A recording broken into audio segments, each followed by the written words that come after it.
So I did want to ask you about salicylate. First of all, did I say that correctly? You did. Oh, you You're would good not with all the believe, big words. you would not believe the pronunciation.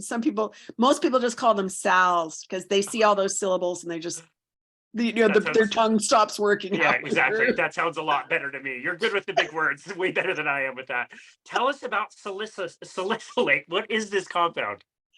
Salicylate is another plant compound. It's probably most frequent in fruit.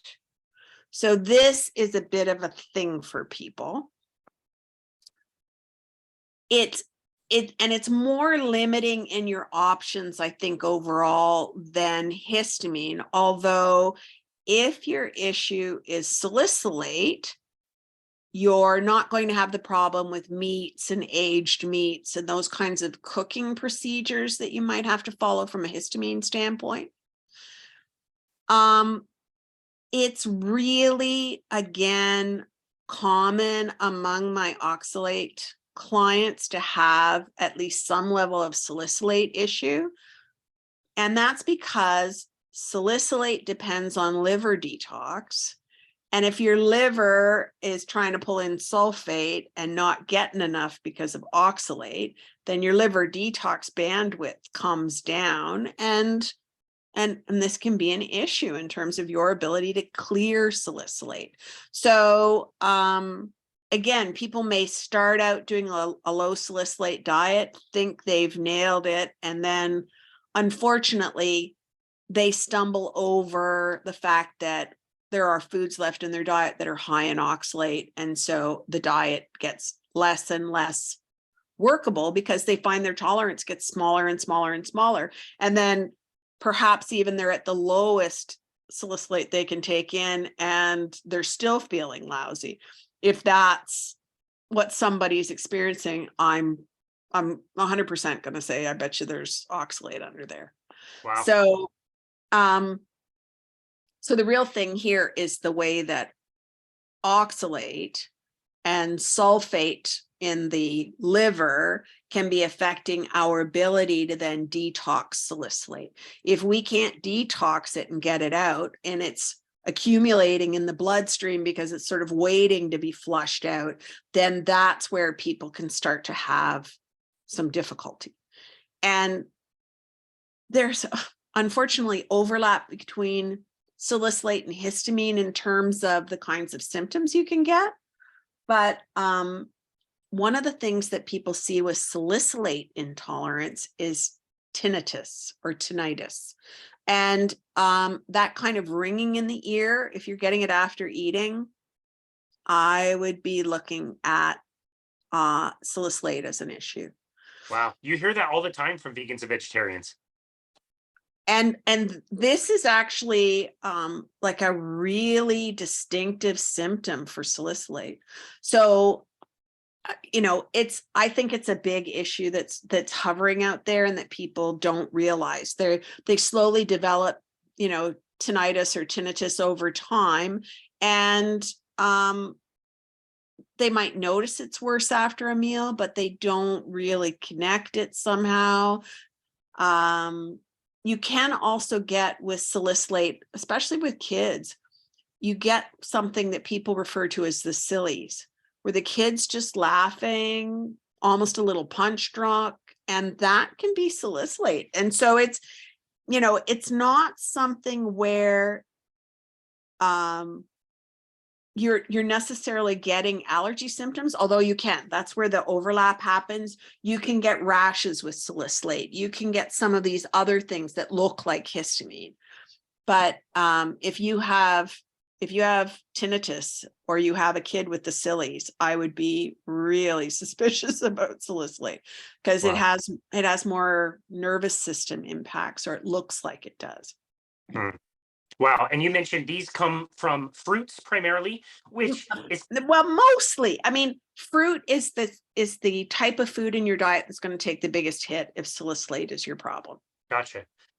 It can occur in, all sorts of other food groups. It's not an animal-based issue. Again, it's just a plant-based issue. And you can lose a fair number of your vegetables as well with salicylate. So it's really tough on people in terms of variety if they have a salicylate issue. Yeah. So that one, the food list is quite more restrictive, and unfortunately, here's where those guys start to spin around together. The research shows that salicylate's a mast cell like destabilizer.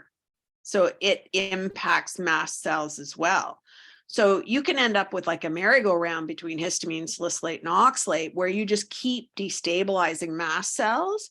And so you can have a salicylate problem and then have to deal with histamine because of what you're doing to the mast cells. So, you know, I do get clients who have then what's generally speaking probably one of my shorter food lists, not the shortest, but one of the shorter ones, where you're trying to cut away histamine, you're trying to cut away salicylate, and you're trying to handle oxalate. And the good news story there is, once people have been on a low ox diet for a while, I do find that the majority of people that I've seen at this point are able to open up their dietary aspects. And, you know, not every client stays with me long enough until I have to remember to go back and follow up with people and go, are we good now? Is everything good now? Because I need to know.